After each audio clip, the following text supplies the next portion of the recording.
ನಮಸ್ಕಾರ ಎಲ್ಲರಿಗೂ Kannada cook book ಚಾನಲ್ಗೆ ಸ್ವಾಗತ.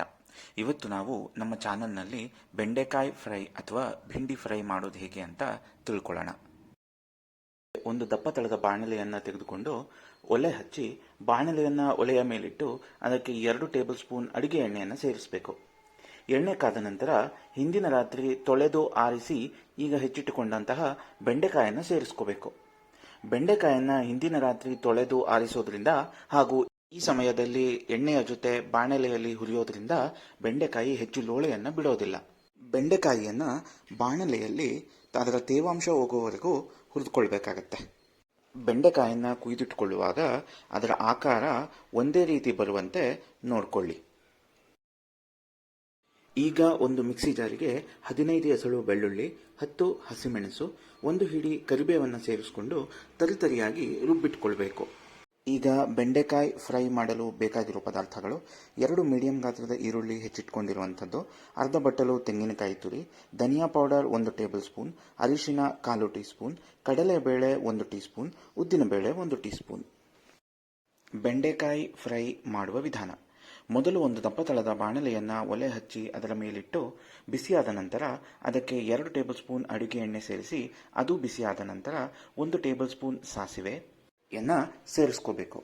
ಅದು ಸಿಡಿದ ನಂತರ ಬಾಣಲೆಗೆ 1 ಟೇಬಲ್ ಸ್ಪೂನ್ ಕಡಲೆಬೇಳೆ ಹಾಗೂ 1 ಟೇಬಲ್ ಸ್ಪೂನ್ ಉದ್ದಿನಬೇಳೆಯನ್ನು ಸೇರಿಸ್ಕೋಬೇಕು. ಕಡಲೆಬೇಳೆ ಹಾಗೂ ಉದ್ದಿನಬೇಳೆಯನ್ನು ತಿಳಿ ಕಂದು ಬಣ್ಣ ಬರುವವರೆಗೆ ಹುರಿದುಕೊಳ್ಬೇಕಾಗತ್ತೆ. ಇದಾದ ನಂತರ ಬಾಣಲೆಗೆ ನಾವು ರುಬ್ಬಿಟ್ಟುಕೊಂಡಿರುವಂತಹ ಹಸಿಮೆಣಸಿನಕಾಯಿ ಮಿಶ್ರಣವನ್ನು ಸೇರಿಸ್ಕೋಬೇಕು. ಈ ಹಸಿಮೆಣಸಿನಕಾಯಿ ಮಿಶ್ರಣವನ್ನು ಎಣ್ಣೆಯಲ್ಲಿ ಪೂರ್ತಿಯಾಗಿ ಹುರಿದುಕೊಳ್ಬೇಕು. ಇದನ್ನು ಬಾಡಿಸಿದ ನಂತರ ಬಾಣಲೆಗೆ ಕೊಯ್ದಿಟ್ಕೊಂಡಿರುವಂತಹ ಈರುಳ್ಳಿಯನ್ನು ಸೇರಿಸ್ಕೋಬೇಕು. ಈ ಈರುಳ್ಳಿ ತಿಳಿ ಕಂದು ಬಣ್ಣ ಬರುವವರೆಗೆ ಹುರಿದುಕೊಳ್ಬೇಕು. ಈರುಳ್ಳಿಯನ್ನು ಉರಿಯುವಾಗ ಬಾಣಲೆಗೆ 1 ಟೇಬಲ್ ಸ್ಪೂನ್ ಉಪ್ಪು ಹಾಗೂ 1/4 ಟೀ ಸ್ಪೂನ್ ಅರಿಶಿನವನ್ನು ಸೇರಿಸಿ ಅದರ ವಾಸನೆ ಹೋಗೋವರೆಗೂ ರೋಸ್ಟ್ ಮಾಡಿಕೊಳ್ಬೇಕು. ಈ ಎಲ್ಲ ಪದಾರ್ಥಗಳು ಬೆಂದು ರೋಸ್ಟ್ ಆದ ನಂತರ ಬಾಣಲೆಗೆ ಹುರಿದಿಟ್ಟು ಬೆಂಡೆಕಾಯಿಯನ್ನು ಸೇರಿಸ್ಕೊಂಡು ಬಾಡಿಸ್ಕೋಬೇಕು. ಬೆಂಡೆಕಾಯಿಯ ಜೊತೆ ತುರಿದಿಟ್ಕೊಂಡಂತಹ ತೆಂಗಿನಕಾಯಿ 1 ಟೇಬಲ್ ಸ್ಪೂನ್ ಧನಿಯಾ ಪೌಡರನ್ನು ಸೇರಿಸಿ ಬೇಯಿಸ್ಕೋಬೇಕು. ಬೆಂಡೆಕಾಯಿನಲ್ಲಿ ಫೈಬರ್, ಆಂಟಿ ಆಕ್ಸಿಡೆಂಟ್, ಮೈಕ್ರೋನ್ಯೂಟ್ರಿಯೆಂಟ್ ಹೇರಳವಾಗಿ ಇರುತ್ತದೆ. ಇದರಿಂದ ಬ್ಲಡ್ ಶುಗರನ್ನು ಇಂಪ್ರೂವ್ ಮಾಡಬಹುದು ಹಾಗೂ ಡಯಾಬಿಟಿಸನ್ನು ಮ್ಯಾನೇಜ್ ಮಾಡಬಹುದು. ಹಾರ್ಟ್ ಹೆಲ್ತ್ನ ಇಂಪ್ರೂವ್ ಮಾಡುತ್ತೆ, ಡೈಜೆಷನ್ ಅಥವಾ ಜೀರ್ಣಕ್ರಿಯೆಯನ್ನು ಇಂಪ್ರೂವ್ ಮಾಡುತ್ತೆ, ಇಮ್ಯುನಿಟಿ ಬೂಸ್ಟ್ ಮಾಡುತ್ತೆ ಹಾಗೂ ಚರ್ಮದ ಗುಣಮಟ್ಟವನ್ನು ಇಂಪ್ರೂವ್ ಮಾಡುತ್ತೆ.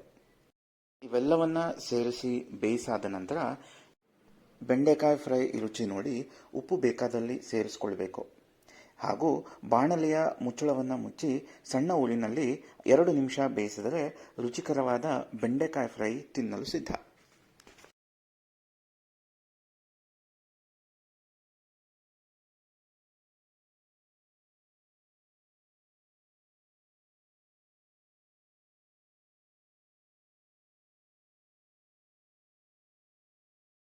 ಬೆಂಡೆಕಾಯಿ ಫ್ರೈಯನ್ನು ಚಪಾತಿ, ರೊಟ್ಟಿಯೊಂದಿಗೆ ಸೇವಿಸಬಹುದು ಹಾಗೂ ಇದನ್ನು ಹಾಗೆ ಸ್ನ್ಯಾಕ್ಸ್ ರೂಪದಲ್ಲಿ ಕೂಡ ತಿನ್ನಬಹುದು. ಇದೇ ರೀತಿಯ ರೆಸಿಪಿಗಳಿಗೆ ಕನ್ನಡ ಕುಕ್ ಬುಕ್ ಯೂಟ್ಯೂಬ್ ಚಾನಲ್ಗೆ ಸಬ್ಸ್ಕ್ರೈಬ್ ಮಾಡಿ.